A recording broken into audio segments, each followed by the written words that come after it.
evening and welcome to FYI Tucson. I'm Lynn Nicosia. And good evening, Lynn Nicosia. I'm Jim Ferguson, and welcome to FYI again. Good seeing you, Jim. Oh, it's always good to see you, and I want to pass a message on of thanks from Julio Scalinger, the director of the Arizona Film Festival, who we helped a little bit last week. And I heard it went really well. It went really well. And today's their last day. Well, it's over now, but they said thank you. Oh, that's neat. And also, regarding last week, we had Luis Hernandez and Carolyn to talk to us about the Donor Week. Donor Network of Arizona. Right. And as we said last week, we told you we would have them back to educate you more and continue on the topic, which is a very important topic. And of course, we all know that April is Donor Month, Awareness Month, to bring out awareness for how important donors are. So they're back. They're back. And you stay with us. We'll be right back. I was reaching for that one.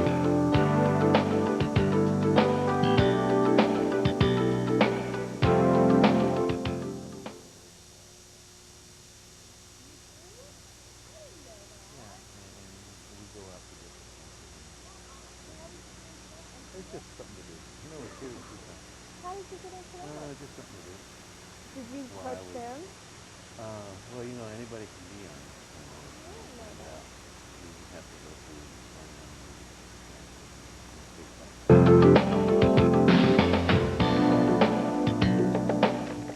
through. Well, welcome back, and it's also a pleasure to Yes. welcome back Luis Hernandez, who is a heart recipient and also a volunteer for the Donor Network of Arizona. Luis, good to see you again. Welcome back. Welcome back, Pleasure to be Louise. back here. Thank you. And with us this week is Jenny Stone, who is the Community Relations Coordinator for the Arizona Donor Network. And Jenny, welcome. Welcome, Thank Jenny. you. It's good to be here. I want to thank them both for a little gift they gave me before the show. And me, but I didn't bring mine. You on. didn't bring yours with you. Okay, this is neat. This is a T-shirt. Awesome. Really, yeah. It's really neat. Inside this T-shirt, there's a real hero, and you open this up into a full-size T-shirt. And let's begin with that. What is this for? Well, what it is, this year during our National Organ and Tissue Donor Awareness Week, we chose a theme, and our theme was, I'm a Hero, Are You? And we wanted to identify people who had become real heroes to us. And those heroes were people who had simply told their family that they wanted to be an organ donor if they ever could, and then also signed a donor card. And that's so important. As we talked about last week, if you want to be a donor, make sure that you tell your family and have something in writing. Yes. Especially, or the donor card, which is so important, because if you don't, and God, you know, forbid if something happened, then it might not ever happen. Is that correct? Correct. And as we learned last week, just the license on your driver's license doesn't always do it. Right. Well, actually, after 1997, we no longer had the question, do you want to be an organ donor, on your license. And the reason why is where you have your license for so many years now here in the state of Arizona, people can get educated and change their mind in the meantime, either from yes to no or no to yes. And not too many people would go back to the motor vehicle department to change that. Who wants to go back there? Exactly. Stand in the line. Go through that again, yeah. Right. So what we've done instead is we have what we call donor cards at the motor vehicle department that has not only a donor card on it, but a sticker that you can stick on your license. And that way, you know, that signifies in two different ways that you want to be an organ donor. Oh. You go I'll ahead. go ahead, okay. Louise. Louise, we just ended, April is United National Donor Awareness Week, a month, right. And you're, as a recipient, was that important for you? Obviously, it must be, because you yourself personally got very involved in this for the last month. Yes, it's very important for me. One of the things that I do as a volunteer is I go out and discuss exactly what you were just mentioning, that you should go out and tell your family what you want done if something happens to you.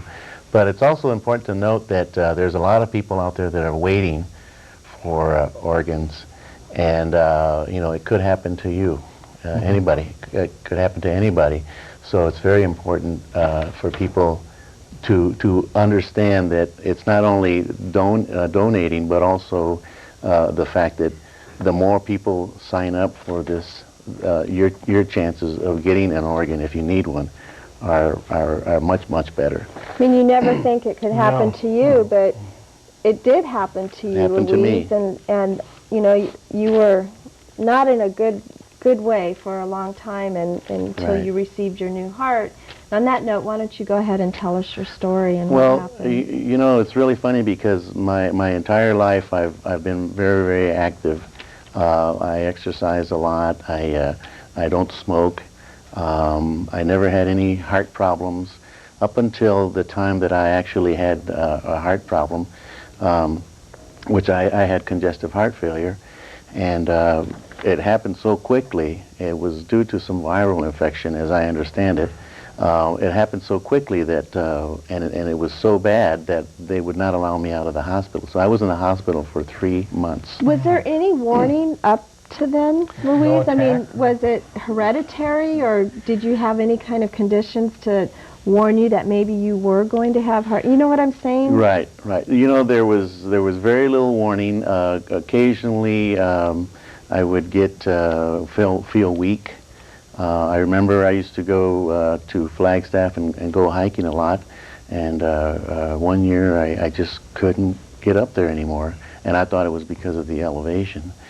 But later, as I came back home, as the months drew on, I realized that there was something wrong. I couldn't breathe as well, and I was losing my appetite, and I would go to the doctor, and they thought, well, maybe you just, they really couldn't tell. They for didn't sure. check your heart? One doctor finally did, and he said, you know what, you have congestive heart failure. We're going to have to do something about it. So they did give me some medication, but it just got to the point where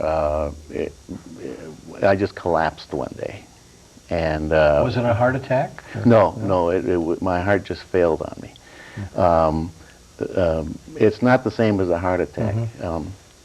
It just failed on me, and the next thing I knew, I woke up the next morning, and the nurses told me that I had it was in such bad shape that the only way I could keep going is to get a heart transplant. So At that moment, did you think it's over? well, I'm a little bit fatalistic. I just thought, well, whatever my fate is, that's what it is. I did say to them, because they were joking about it, and they said to me, well, you have two options. You can stay here till you pass away, or you can go down to, because I was living in Phoenix at the time, they said, or you can go down to Tucson and get a heart transplant, assuming that you have the insurance for it. So Now that right there, that's a assuming that you have the insurance for it. Now that's a whole nother topic. But Yes. So what happened after that? well, I of course chose the second option, and then we came down here and we went to the University Medical Center. They gave me every test known to man and woman, and they basically told me, you're the healthiest heart transplant we've ever seen. We've never seen anybody so healthy, and we're not sure why this happened to you. And apparently it happens more often than people think, that for whatever reason something happens to you. But I was there. They wouldn't let me out because my heart was so weak that I had to keep having medication to keep my heart pumping. So you were in the hospital for how long? 3 months.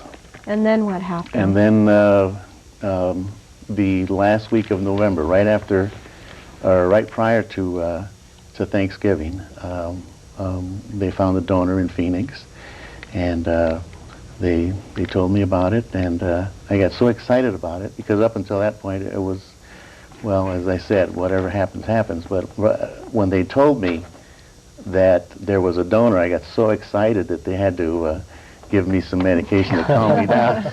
So it was truly a Thanksgiving. Yes. Thank- Oh, yes. Did you ever in that time, Louise, did you ever give up hope, like, I'll never receive a heart? No, never. I never gave up hope. The doctors there were always very, very positive. The nurses were extremely positive. And who was your doctor, Louis? Dr. Copeland. Dr. Copeland. Copeland. Yes. And not to say that doesn't happen, that people don't get organs and as a result do pass away, but I personally never gave up hope.